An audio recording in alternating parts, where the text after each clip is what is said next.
un certain François Bayrou, en janvier dernier, lorsque sa ministre du Travail, Catherine Vautrin, avait émis l'idée de travailler des heures supplémentaires sans être rémunéré pour financer le modèle social.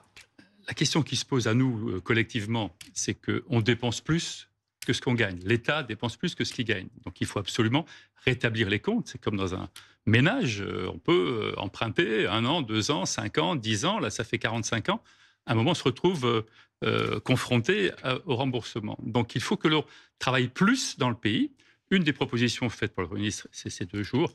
Mais moi, je ne suis pas hostile, et lui non plus, à ce qu'il y ait une discussion, ce qui se propose avec les partenaires sociaux, même avec les Français. On peut faire une grande consultation. Alors lui, il a parlé d'une discussion pour déterminer quel jour Oui, férié seront mais travaillés ou pas. si collectivement, on se dit que le constat, c'est qu'il faut travailler plus, on travaille 2 semaines de moins que les Allemands, 3 semaines de moins que les Italiens, collectivement. Mais il ne travaille pas gratuitement. On Collectivement. peut Mais c'est travailler pas plus gratuitement. en étant C'est pas- rémunéré. C'est ça la question. C'est derrière, trouvons un système. C'est 4 minutes de travail par jour en plus. Donc c'est pas impossible à réaliser. Voilà. Donc la question, elle est posée aux partenaires sociaux, elle est posée aux Français. Comment aujourd'hui on peut travailler plus dans le pays, générer plus de recettes pour financer notre modèle, parce que sinon c'est l'assurance maladie, l'assurance chômage, c'est l'ensemble des modèles de mutualisation. Comment on travaille plus? Et là, la discussion est ouverte. Il ne faut pas se focaliser sur ces 2 jours. On peut élargir la discussion et trouver collectivement d'autres moyens de trouver une façon de travailler plus, de générer plus de recettes dans le pays par rapport aux charges qui sont les nôtres aujourd'hui. Bonjour Jean-Didier Berger. Bonjour. Député droite républicaine des Hauts-de-Seine. Va falloir passer par là. Ça ne coûte pas d'argent aux Français. Pour le coup, ce n'est pas une cotisation supplémentaire. Va falloir travailler plus pour financer notre société, le modèle social et tout ce qui va avec. Le problème, c'est que c'est vécu un peu comme une punition par les Français. 2 jours fériés, travailler en plus sans rémunération. Les Français qui bossent se disent, bah voilà, c'est toujours à nous qu'on demande à qui on demande de faire un effort. Et puis en face de ça, il n'y a pas suffisamment de lutte contre l'assistanat, de lutte contre la fraude, de lutte contre les abus. Et donc je pense que il y a un décalage de perception. On pourrait admettre de travailler plus. Moi, c'est ce que je pense. Travailler plus dans la journée, travailler plus dans la semaine, dans le mois, dans l'année, dans la vie. Parce que par rapport à d'autres pays, ça a été très bien dit par mon collègue, on voit qu'on est enfermé dans un piège. Ce piège, il a un nom, c'est le piège des 35 heures.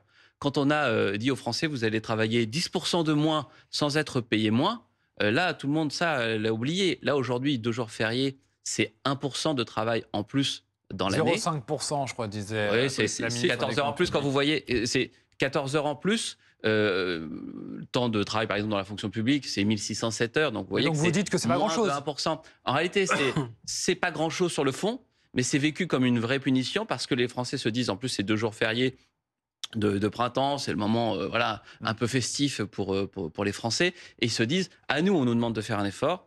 Mais en Mais face, alors, qu'est-ce qui se juste passe? pour qu'on comprenne, vous soutenez ou pas l'idée?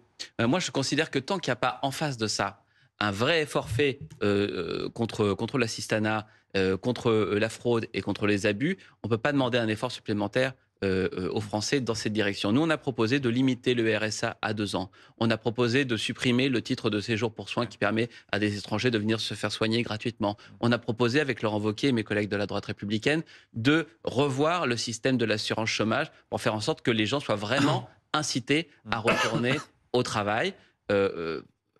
Revoir finalement la répartition des revenus de l'assistance, revoir le niveau de redistribution dans notre pays, parce que si on veut revaloriser le travail, on ne peut pas commencer par dire il faut travailler plus gratuitement. C'est ça le hiatus. Franck Boisise, il y a toujours cette réponse de dire on peut trouver de l'argent ailleurs et il ne faut pas commencer par s'en prendre aux travailleurs. Oui, d'ailleurs, on peut vraiment en trouver ailleurs. Alors déjà, Jean-Didier Berger nous parle du titre maladie pour le séjour des étrangers. Il faut employer le vrai terme parce que tout le monde comprendra. C'est l'aide médicale d'État, qui est une sorte de totem de la Non, droite. pas du sur tout. lequel- C'est 2 choses différentes. Ce sont 2 choses différentes. Mais vous avez raison. L'aide médicale d'État aussi, nous avons demandé à ce qu'elle soit revue. Mais le titre de séjour pour soi, c'est un autre sujet. Contre l'avis de l'intégralité du corps médical.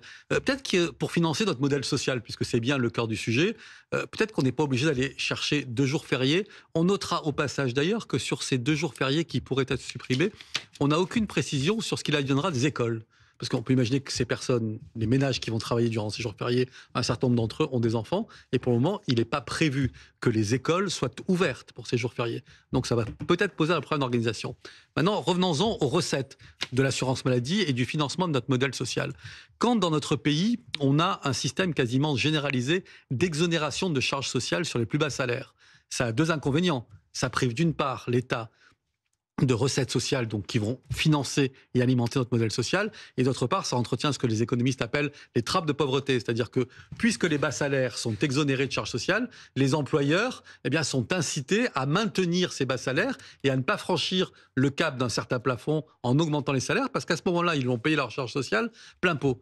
Donc, pour répondre à votre question, Monsieur Berger, peut-être que de ce côté-là, du côté des exonérations de charges sociales, on a un certain nombre de marges de manœuvre et de gains à récupérer qui rapporteront bien plus que les 4,2 milliards d'euros que cherche désespérément le Premier ministre. Bruno Fuchs, c'est compliqué ensuite de dire à tout le monde il faut que le travail paie plus quand on demande de travailler sans être payé du tout. Oui, mais là, on discute d'une mesure qui correspond à 10% de ce qu'on va essayer de gagner en 2026. Donc, on peut discuter longtemps.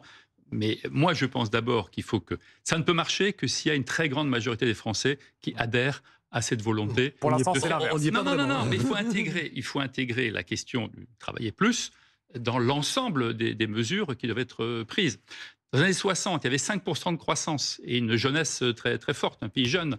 Après, jusqu'aux années 80, 90, 2000, on n'était jamais en dessous de 3,5%. Aujourd'hui, on est à 1%.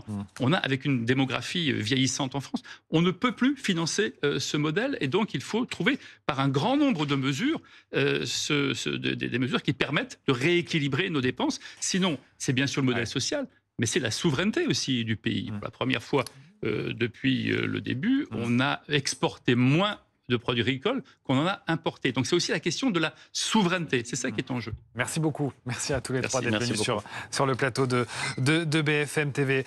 Un mot également dans cette actualité, cette agression qui a eu lieu ce week-end à Mulhouse, une octogénaire qui a été traînée sur plusieurs mètres alors qu'un homme